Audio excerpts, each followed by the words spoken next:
I'm Abby, and welcome to the Realistic Backpackers podcast. We met while travelling Southeast Asia, and now she can't get rid of me. For years, we have made travel our entire personality, and now it's time to share it with you too. So join us as we bring you into our world while keeping it as realistic as possible. This is your weekly dose of travel tips and tricks. And this week, we're going to be talking all about backpacking Sri Lanka. Please like, subscribe, and share us on your socials. Let's get into it. Hello, I'm never going to get that. No, we're not. But I don't think I'm ever going to let us cut it out, even though I know you want to. Hello, happy day of week, Wednesday. How are we? Wednesday. I literally thought it was Tuesday, so thank you for clarifying what day of the week it was. I'm okay. The sun has gone. Summer's over, or spring's over here, so that's good. Yeah, I don't really know what I have to report. When did we even speak last? I don't know. I guess we recorded the podcast last week, so it's been a whole week. Jokes. I actually got a text from Shireen this morning, but that doesn't count. Yeah, I'm good. I don't really know what I've been up to the past week, to be honest. I'm a bit out of sorts. I had 30th on Friday night, which was fun. I have a DJ lesson. Can we talk about that? Yeah, oh my god, guys, I had a DJ lesson, which was so good. So good. I think it's my new personality trait. I'm so excited. Can you please explain to everybody why you're learning how to DJ? Yeah, so I don't know if everybody's seen, but there's two reasons, kind of. There's like a real hype around coffee raves at the minute and toddler raves. So I'm making one in Dartmouth, but one of each. I'm doing it in a church. So I'll be DJing in the pulpit of a church for toddlers and for a coffee rave. So yeah, I'm well excited. Is a coffee rave not supposed to be in a coffee shop? Is that not the point? So basically, this church isn't really a church anymore. It is a coffee shop. Okay. Like, they don't even have their Sunday service in there, I don't think. Don't quote me on that. They have their, like, Sunday service, like, next door. Like, there's no pews or anything in this church, just the pulpit. And they have, like, children's, like, baby groups and stuff in there. But it's a coffee shop. Like, I would go in there and have a cup of coffee and sit and do my work vibes. It's kind of giving, like, community centre vibes, I guess. Kind of, but cooler because it's a church, in the sense that I just think it'd be a really cool venue for a coffee rave. Like, my favourite event I ever went to at uni was in a church. It was called, like, The Monastery, and it was, like, a drum and bass, like, and techno rave, and it was amazing. I can't wait to see photos and videos of you DJing in a pulpit. I know. Like, I just feel like if there was any chance, not there was, that you were going to heaven, it's gone now. That's gone. Do you know what I mean? Yeah, like, you really just hammer that home. Definitely no heaven for me. Well, they even suggested it. Like, I didn't think it was going to be an acceptable thing, and they suggested it. So that's so bizarre. They're not going to heaven either, whoever they are. Yeah, very excited. So that's why I'm learning to DJ. Yeah, fair. I mean, I feel like of all people, I feel like you and DJing just, like, does make sense. Thanks, I do appreciate that. I don't really ever see myself as a DJ, but great. Maybe I know, I said it to you the other day, and you were like, really? Thanks. Yeah, like, obviously, I'm really into music, and, like, that kind of, like, I don't know, I just feel like it makes sense. I just can't wait to play God as a DJ in a church. I can't believe I'm not going to be there for it. You need to make it a monthly thing so that when I'm back living in London, I can come down and do one. I'm going to try. Yeah. 100%. Or at least just do one more over the summer just so I can come and do it. I just want to see you DJ in church. It'll just be such a vibe. Hilarious. Anyway, what have you been up to, my dear friend? So I'm still in Siargao. I extended my visa this morning. Excellent. Yeah, because remember when I said I was only going to come to the Philippines for 2 weeks and then leave? Like, yeah. I don't know in what world, like, I believe that was true, you know? Oh, exactly. Yeah. But I have booked my flights home. I told you that, did I? For a couple of weeks' time. So, like, just under 3 weeks' time when we're recording this. And I'm going through Hong Kong, and I'm like in Hong Kong for like 24 hours, which would be quite cool. I think I get there like 11 a.m. and I leave at like 3 p.m. the next day or something. So I'm definitely going to spend like the afternoon and the evening exploring Hong Kong, which I feel like a bit of a vibe. Sure. That's what I'm Do you know going to do anyone that there. lives there? No. I do. Tell me what day you're there and I'll see if I can sort it out. Okay, great. This flight gets cancelled. I'm just not coming back. Valid. That's the line I'm drawing. Very Financially, valid. emotionally, can't afford to try find another flight to get back to Europe for summer. So sorry to all of my friends, but no weddings for me this year. But no, I feel like it's going to be fine. So yeah, I'm going to be home at the end of April, which I'm London at the end of April, well, both at the end of April. London for the weekend and then back to Dublin at the end of April for like a month, which I'm very looking forward to, actually. Delightful. You sound very Irish then as well when you said it. Thanks. Yeah, well, I feel like I've been hanging around with a lot of Irish people for the last, like, Oh, have you? Yeah. Well, because obviously both of those group trips were, I think, oh yeah, of course, were all Irish, and then the girls that are here with me now are Irish. So, I've been around a lot. Funny Irish friends. They were on the group trip with. Great. Yeah. So, they're still here. They leave this weekend.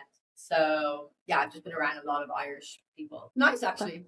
Never usually around any Irish ever. Yeah, I was gonna say it's a treat for you. Yeah, never really have any Irish. Normally it's bloody English. Yeah, I know, literally mad.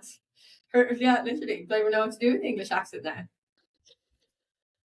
It's fine. It's moving back to London soon enough, so my English accent will be back strong in like 2 months' time. In no time. Do we talk about Sri Lanka? Yes, let's talk about Sri Lanka. Okay, guys. Obviously, if you listen to the big old mashup that was last week's episode, you'll know that myself and Am, it's a real mess. But anyway, it is what it is. It always is that first episode back. You'll know that we, in November, we're just in Sri Lanka for a few weeks. So obviously, makes sense that we're going to do a whole episode on Sri Lanka. Abby, where you can ask me, where did we go in Sri Lanka?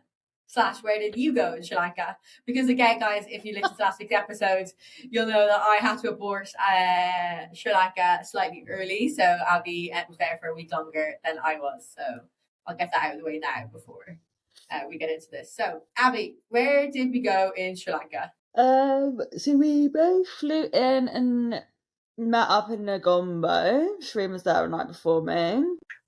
Then we went by public bus to Sigiriya and stayed there for a couple of nights, which I feel like was a whole saga in itself because we moved accommodations like however many times. Oh my god, yeah. So no, let's do it now. So basically, we I think the one thing about me and Abby, right? And do you know, I was talking to Rob, our friend who was on the podcast last season, guys, about this because I was on the phone to him a couple weeks ago.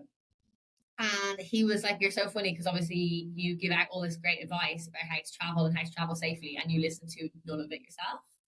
And I was like, "Yeah, well, that's actually a very good description of me." So in that vein, although this wasn't obviously a safety issue, but this was more of like an admin issue. We booked a hostel without like checking where the hostel was. So we were like in this tuk-tuk on the way to the hostel, and we like come off the main road, like past the village, come off the main road, and then just like keep driving into the forest. And like Abby like looks at me and is like, "We're not gonna have any signal down here, like," and obviously we have to like work while we're there. And lo and behold, we arrive and not a bit of signal to be found, nor was their Wi-Fi working. So we packed up and left straight away. Yep, we just had to completely abort that one. And then there was 2 options of where to book, and Abby booked the wrong one. So yes, I did. So we basically stayed in like, you know, like it was fine, but it was just very basic, wasn't it? Yeah, and very quiet. Yeah. And there was like us and like 2 more people, I think, in the whole hostel, right? The first night. Yeah. But the family were lovely. The family was so lovely. We actually had a great time with the family. Yeah. But anyway, so that's Sigiriya. Well done. Proud of you. Then where did we go? Yes, we stayed there for a few days, and then we actually treated ourselves, guys, and we got a private car. to Kandy with the 2 other people staying in the hostel. So we went via Dembulla caves, which were incredible. Like actually incredible. Like I think neither of us really knew what we were walking into, and it was really, really cool.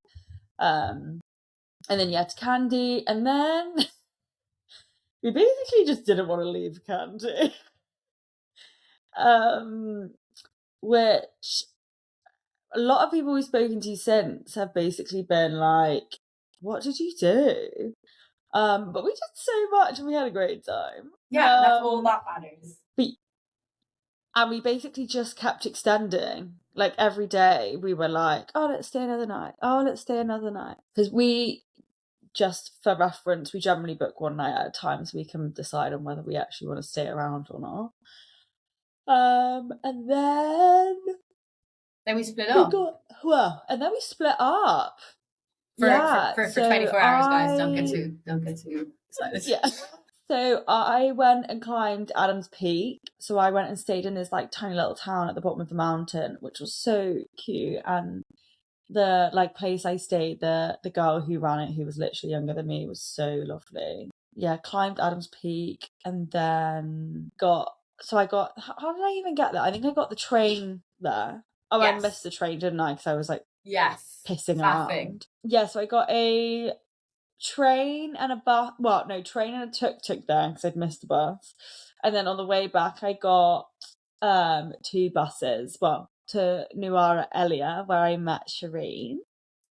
Where I was just working because I had a huge project due, so therefore could not do Adam's Peak, which I planned to go back and do at the end of my trip. But obviously, I never made it to that point.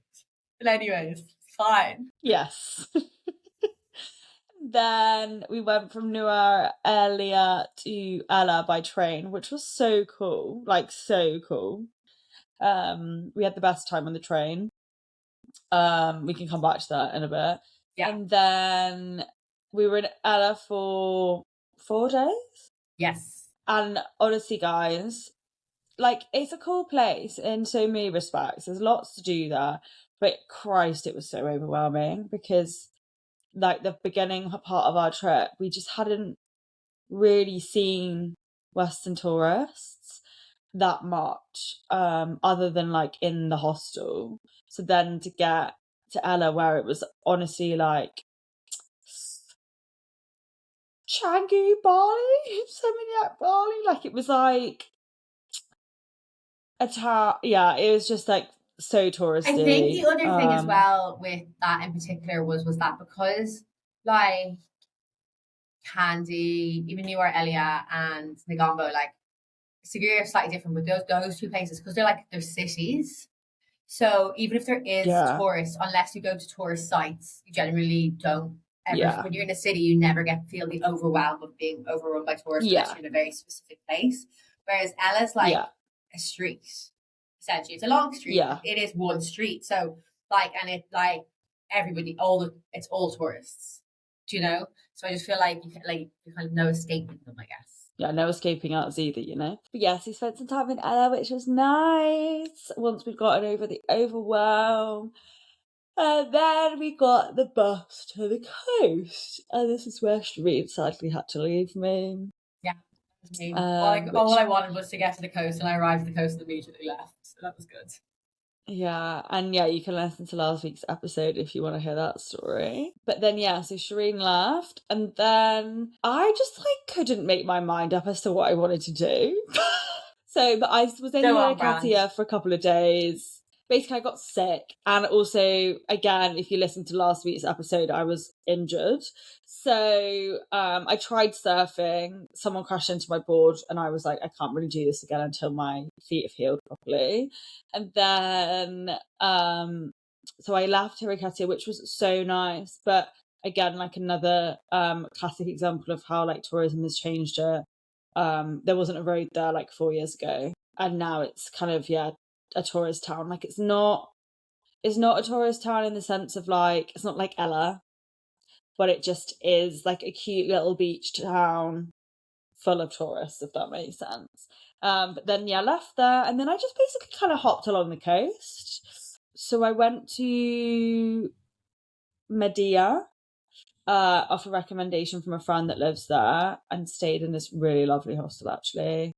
And again, was just like another beach town. I had amazing curry there. Really, really great. Really, really great curry there. And then went to Marissa, which is kind of like a bit more like resorty town. And then went to Weligama, which, to be honest, I didn't think I was going to like, and I actually really liked it. Yeah, I just didn't think I was going to like it. But I think if you go, like, Marissa and Weligama are like the two main towns that kind of people head to. Like, they're kind of probably the two main ones that people know about. Marissa's more like resorty, and I'd say Weligama's more like digital nomady. So there are like beach bars and with like pools and sun lounger vibes. There are like the classic brunch spots, but it's also just like nice. And there are like normal places you can eat, and like, well, I say normal, like Sri Lankan places you can eat still. And then I went to Ayagama, which is another, like a couple of other towns along, which is where my friend lives. So I hung out there. Because her ex-boyfriend owned the hostel I stayed in. And it was really weird talking to her because she'd literally been there when it was being built. But the thing I found really interesting about Ayagama was, like, if you look on Google Maps, it doesn't look anything like what it does look like now, because it's literally popped up in like 4 years. She said when she moved there like 5 years ago, there was like 2 shops and no high street, whereas now it's like a full-blown high street with like cafes that also have cafes in Bali, and it's just like such a different place. And then I got the train up to Negombo and slept, and then went to the airport. What was the coastal train like? The coastal train was really cool, just quite long, but yeah, no, it was really, really cool.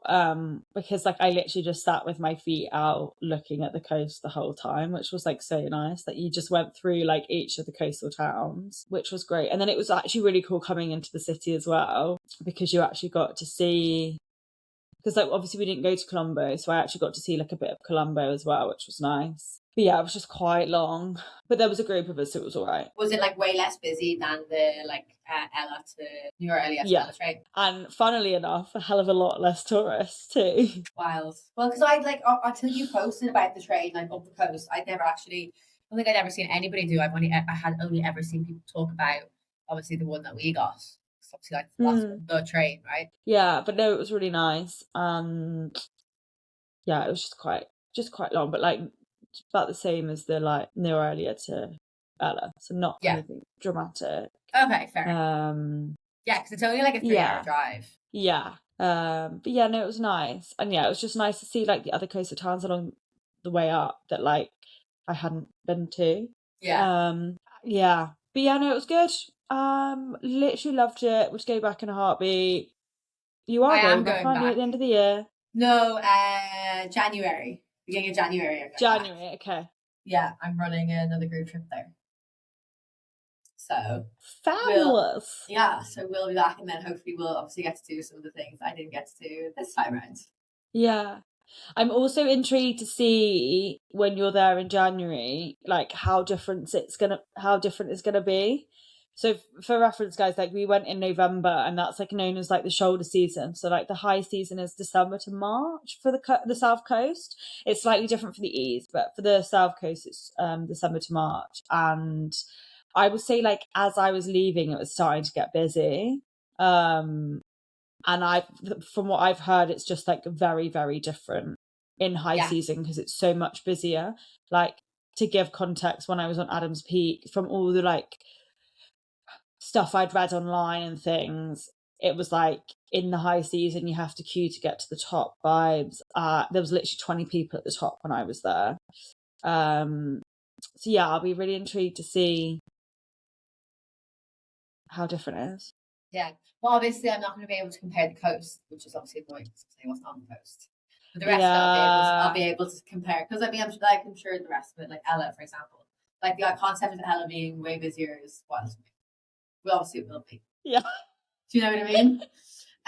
It's actually this week here on, because it's Holy Week. it's Easter this weekend.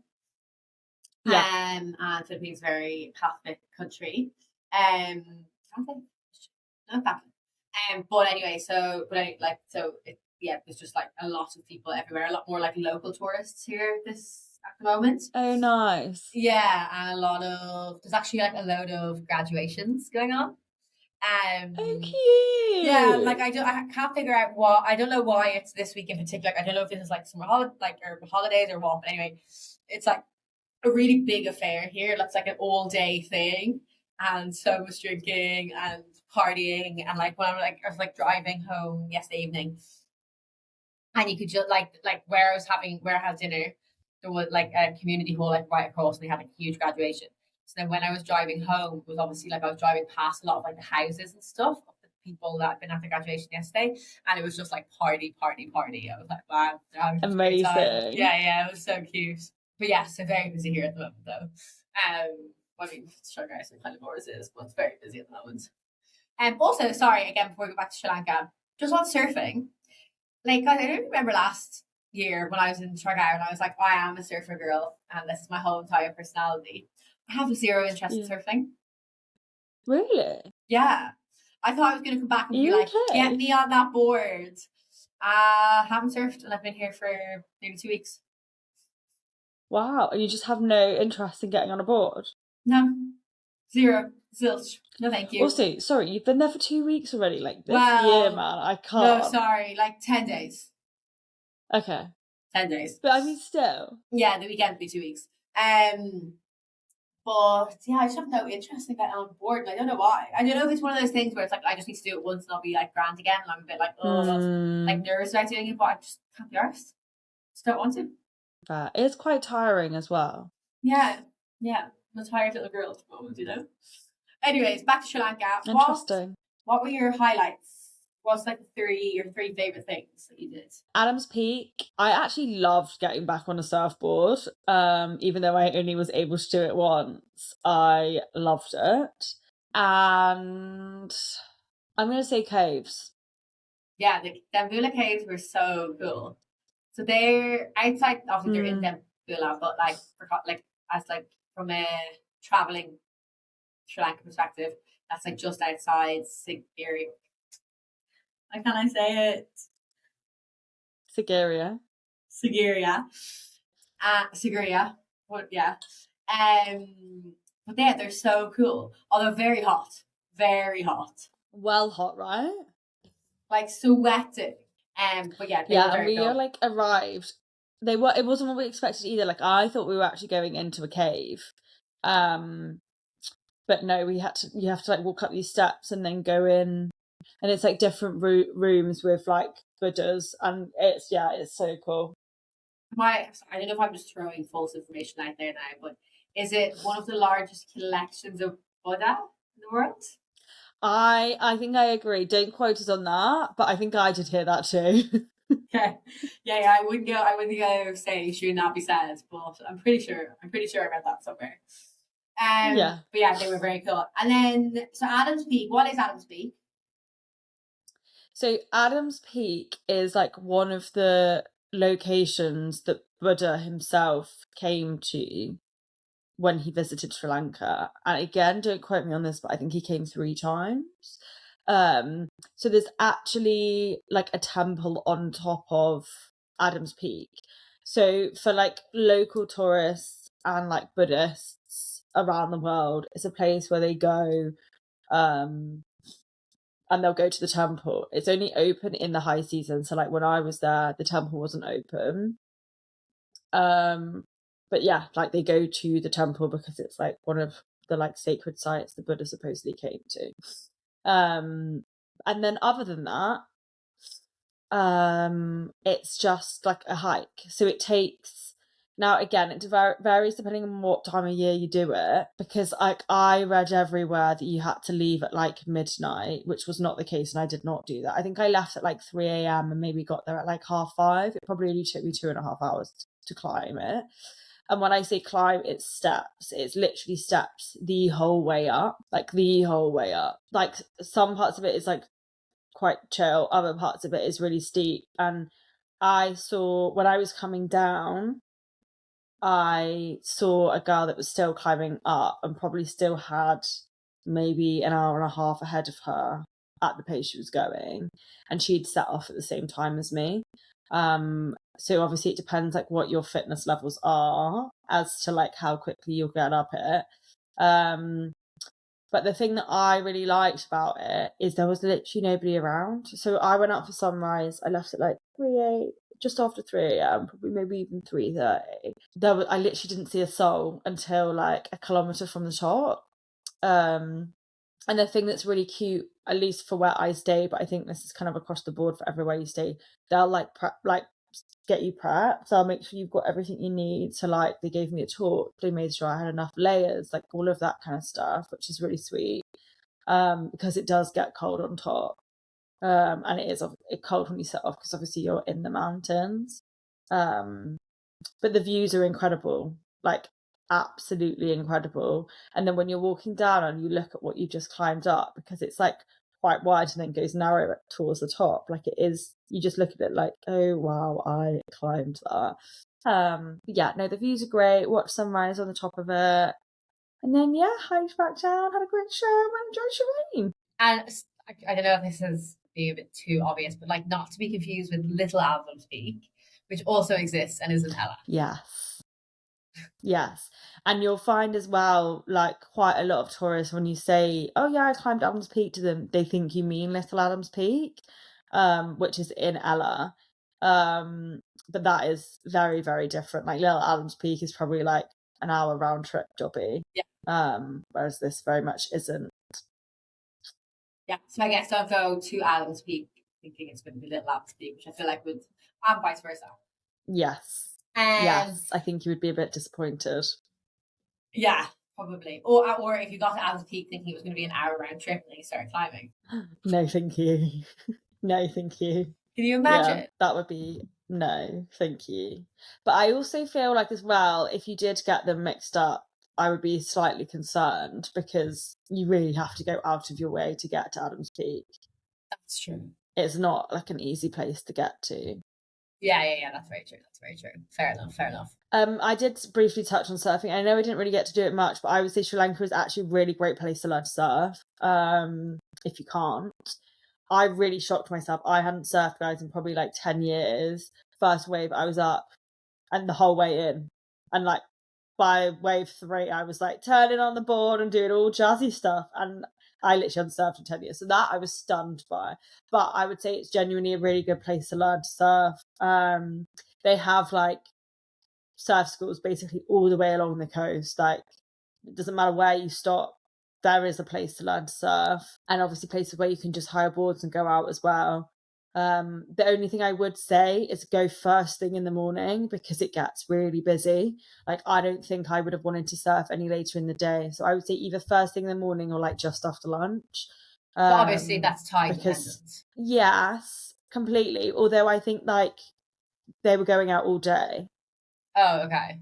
So I don't think you have to stress too much about the tide there. Oh, okay. Because here it's very, very tide dependent. And basically you'll like either see people or you won't see people depending on the tide here. Valid. Like for example, like today my co-working space is really quiet because the tide is much later. Everyone's surfing. Mm-hmm. Love that. Yeah. So yeah, but I would highly recommend it as a place to learn to surf, and I would say like surf lessons, it's very affordable. It's also one-on-one with an instructor, so you're not like in a group having to like fight for attention. But yeah, it just can get quite busy and get quite overwhelming. And I was in the water because they also didn't really give you like a set time on how long it is. So I was out, and at the end I just went like, I'm done, because there was just so many people. Like I was like, this isn't fun for me anymore. Yeah. Yeah. What about you? What was your top 3, huh? What was my top 3? Okay, so definitely the cooking class that we did in Ella. Yes. What else? The like day tuk-tuk trip tour we did around Kandy. Yeah, that was a great day. And probably the train, I think. I mean, I feel like it's a bit of a cliche, but I feel like it probably was my favourite. So it was amazing. On the train, okay, so let's talk about the train first. So, I mean, if you've in any way looked up going to Sri Lanka, you'll have heard or seen content of the train. So it runs from Kandy down to Ella. I think like my first piece of advice would be like, don't do that. Because I think you end up on the train for like over 7 hours. 8 hours, yeah. Because basically, like, and again, maybe this was me being stupid when I was looking at content, but like, if you know what I'm talking about, you'll know like the train is like, you get like, people have like a lot of videos and stuff like them like hanging out of the train.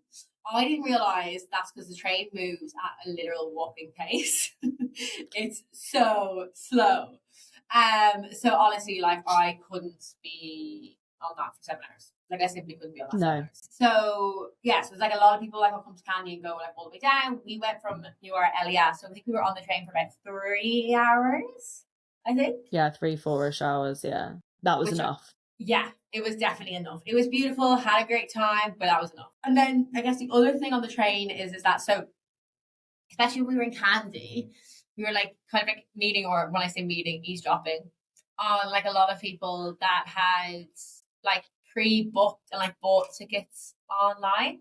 Obviously, like we had it because we weren't, well, I mean, yes, we weren't that organized, but also we didn't know what day we were going to want to go. So like we couldn't we had no idea what our plans were for Sri Lanka, so we couldn't plan it. By the time we did, it was too late to book online anyway.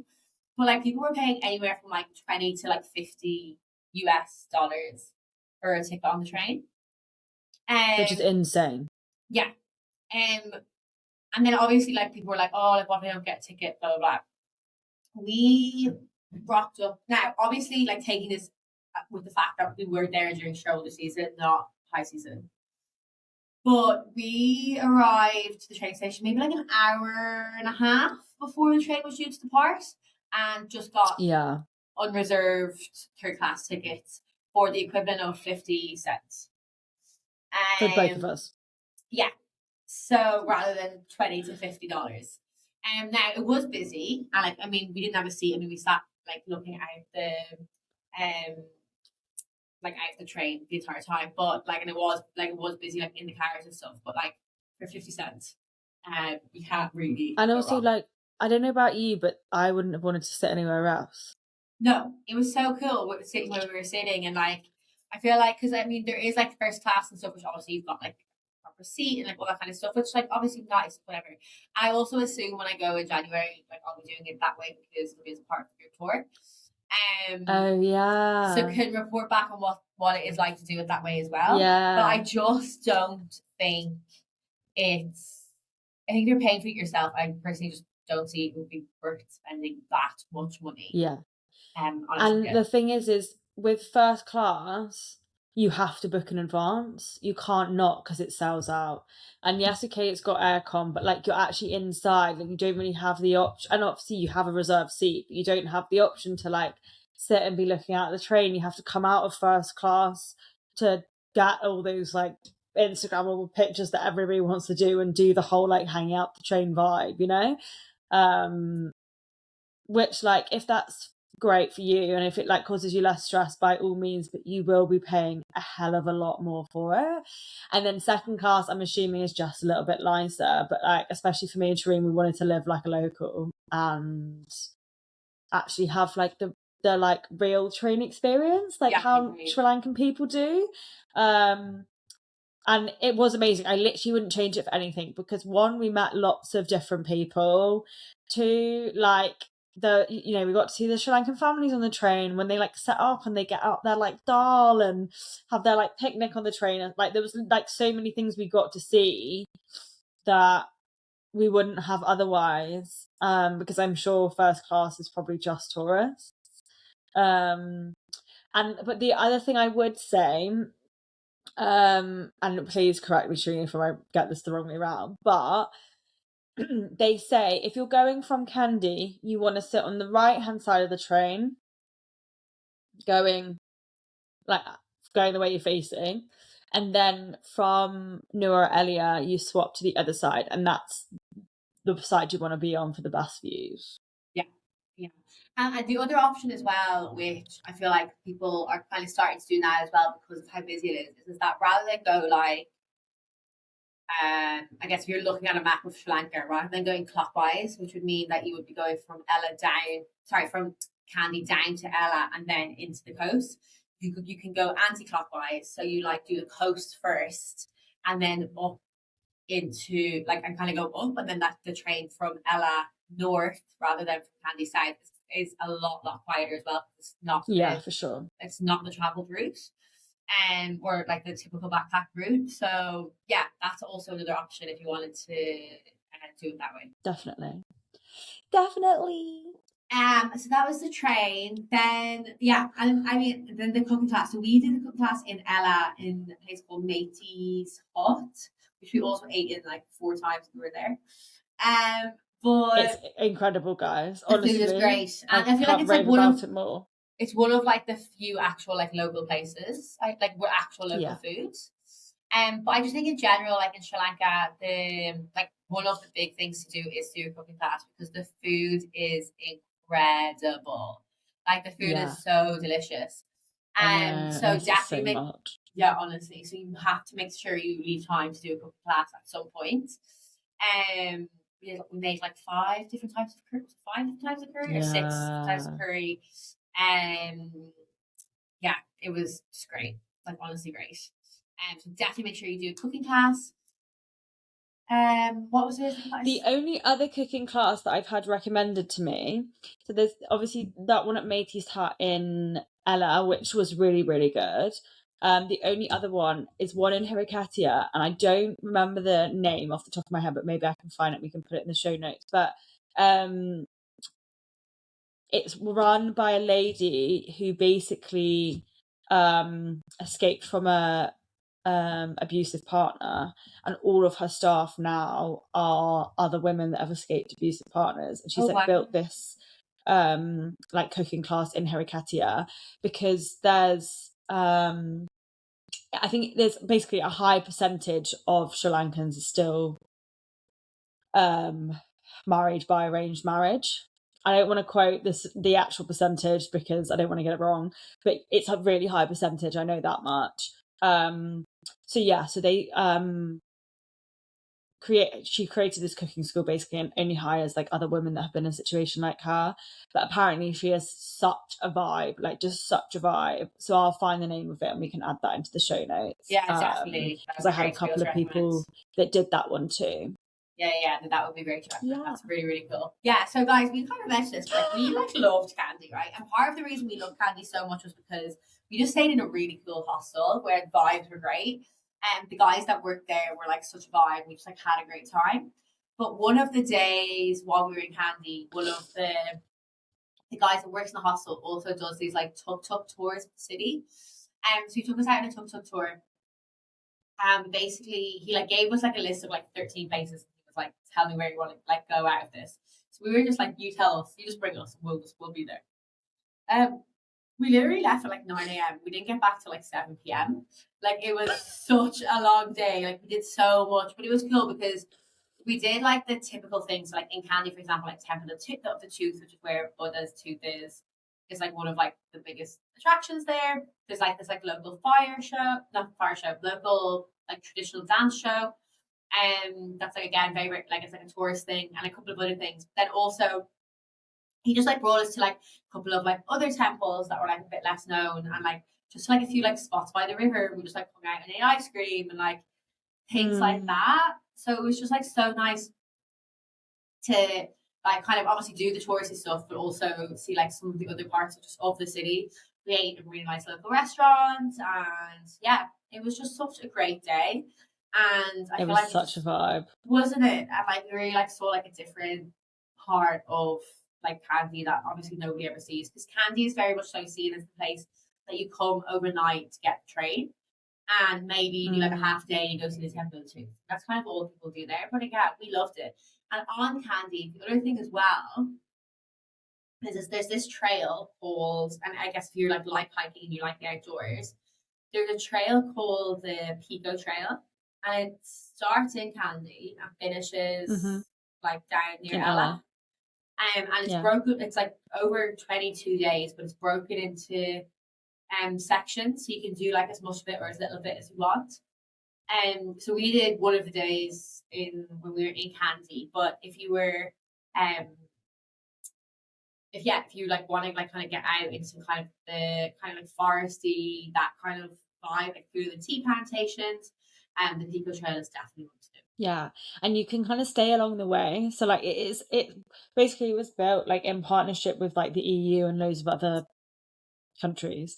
So there's like accommodation along the way as well. And I think the thing that's nice about it is I wouldn't say it's like specifically hard walking. So if you like to walk, but hills and stuff aren't really a thing that you can cope with, it's ideal.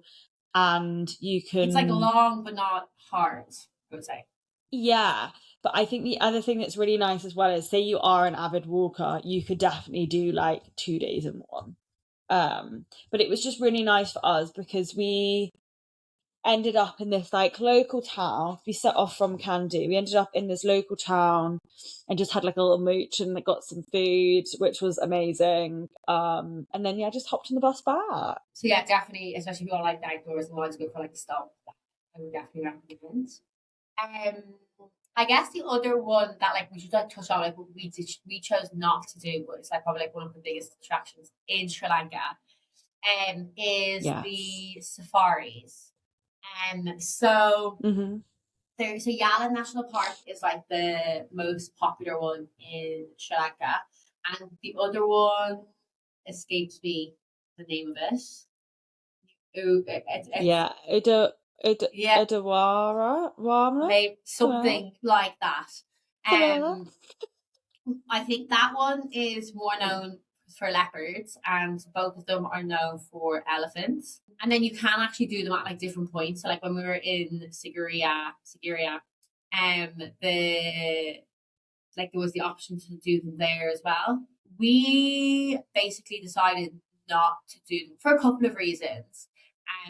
I'd obviously just been to Uganda and obviously been on like the most incredible safari ever. So I was kind of I personally was a bit like, oh, like, do I really want to do this where like it's not going to obviously be as good as Uganda was? But also, like I had just been seeing we both had, but like just been seeing some really shit content on socials, like of just like it being very, very busy, a lot of jeeps around like the elephants and that kind of stuff. And I just hadn't been able to speak to anybody that like was able to reassure me that, you know, there was enough distance kept between the animals, that it was safe enough. And now the thing is, we didn't do it, so I don't know for a fact. But I wasn't able to get enough reassurance that was the case. The only person I know that has had like a good experience in there was my brother, and they basically explicitly said to their driver, if there are lots of jeeps surrounding an elephant, I don't want to be anywhere near it. So their driver basically took them to like the other side of the park, and they still saw loads of elephants, but they didn't have all the people. And he's the only person I know that is because he explicitly said, it was like 2 years ago. But it's because he explicitly said, like, I don't want to be seeing this if this is the way we're going to be seeing it. Yeah. And I mean, the other thing, like, so obviously I'm saying I'm running this, I lead this group trip to Sri Lanka in January, but the company that I'm leading it with, they do have safari as part of their itinerary. And one of the co-founders was there in January and basically like did the entire trip, was like as in herself to do it, and she did the safari. So obviously, like, and they're like over cautious about anything, and like they don't ever include, apart from obviously Uganda, which is safari, they don't include like anything animal related on their itinerary. They have included it on the itinerary. So again, I'll be doing it, so I'll be able to like report back. But also, so yeah, I just kind of wanted to mention it, but obviously that was the reason we didn't do it. But we didn't do it, so we can't give an accurate opinion. Yes, exactly. You know. I feel like we can do another Sri Lanka episode in Jan, and we can do like a compare. Yes, exactly. Especially in high season. I'm just finding that it's sweating so bad. It's so hot in this room. There's no ventilation. Excellent. Okay, so that's kind of like things to do, where to go. Why don't we talk about getting around the country? So obviously in Shireen and Abby style, we got local buses everywhere, which of it in itself are experiences, as the local buses always are, no matter where you are. they, similar to like Central America, they're like these old school buses, all pimped out though in the most insane way. Share some photos on social media, but pimped out in the most insane way with absolutely like no regard for the brake. Like hitting that brake does not happen unless it's to slam on it. And they do absolutely fly. Like I do feel like you are literally just like, it's in the one of them that we got, like it's just like your entire body just like swaying from side to side. But they are great. They're obviously extremely affordable because they are like the local way of transport. And definitely, in my opinion, I felt incredibly safe the entire time. I mean, yeah, completely. Apart from nearly going through the window once or twice, but from a physical safety, but that's part of the fun. That's just part of the ride. From like a physical safety perspective, I felt incredibly safe the entire time on them. Yeah. The one thing to note is if a monk gets on the bus and you're sat in one of the front seats, you need to get up because they're basically kind of, you can sit on them unless a monk comes on because they're reserved for them. So that's just one thing to know, which we didn't know before we got there, and then had to learn that one pretty quickly. But that's just one thing to note. But other than that, you can literally public transport the whole way around the country, which is amazing. Like you also can, if you didn't want to get the train between Kandy and LSA or wherever you're stopping along that way, because there is quite a few stops along that route that you can also like stay in and do things at. You can get the bus too. For instance, so I got the train part of the way when I went and climbed Adams Peak, but rather than getting the train then all the way to Nuwara, I actually got a bus, and the buses are actually faster. So if time is a restriction, I would probably recommend getting a bus. They friggin' fly. So, and then obviously, if you don't want to do local transport, there is options to do tourist vans and private cars the whole way. They are significantly more expensive. Like significantly. You're talking about like cents versus like 20 quid kind of vibes. For an equivalent journey. So obviously, just budget that, and take that into account. But obviously, those options are there. I would say it's very, very easy country to get around. And we did get a private car one day, but we only got it because we wanted to be able to stop at the caves on the way down and not have to faff about bags. And there was 4 of us. So I think it only worked out like a couple of pounds more expensive each than if we'd got the public transport. But obviously, if it's like just you, or like me and Shireen wouldn't have done it just the 2 of us, because it would have been a hell of a lot more expensive.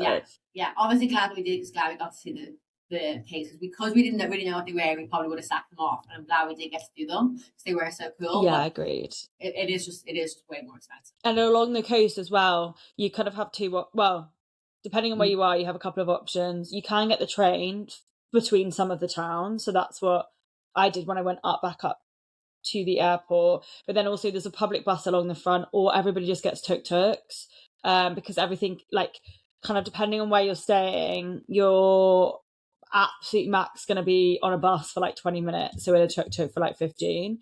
So that's kind of the transport modes along the coast too. Any other kind of general Sri Lanka advice, do you think? I would just say, from a safety point of view, and I think we kind of did touch on this last episode, inland Sri Lanka is different to the coast, just because the coast is a bit more overrun by tourists. And I think, so just have your wits about you a bit more. And I did speak about this on the last one, so you can go back and listen. But like the 2 main things really were, there is a tuk-tuk mafia and there is a surf instructor mafia. Whether they call them that, I don't know, but they basically are that. So you just have to be a bit careful. And I did hear of like a couple of cases of like men with drunk women and things. And obviously you only really hear about the bad stuff. You don't really hear about the good stuff. And we obviously love to shout about the good stuff too. And like, generally speaking, I had an amazing time. I had absolutely no issues whatsoever, but they do exist, especially on the coast. And I was a bit, not necessarily disappointed, but slightly upset when I got to the coast and started hearing about these things, because until that point, Sri Lanka was probably the safest country I'd ever felt whilst I was in it. And I still did feel safe on the coast, don't get me wrong, but I did just then start hearing a few things which kind of surprised me with my experience in the rest of the country. So that's just one thing to note. And then I guess some other things, Sri Lanka is definitely a cash first country. Yes. So make sure you've got cash at all times. Until you hit the coast.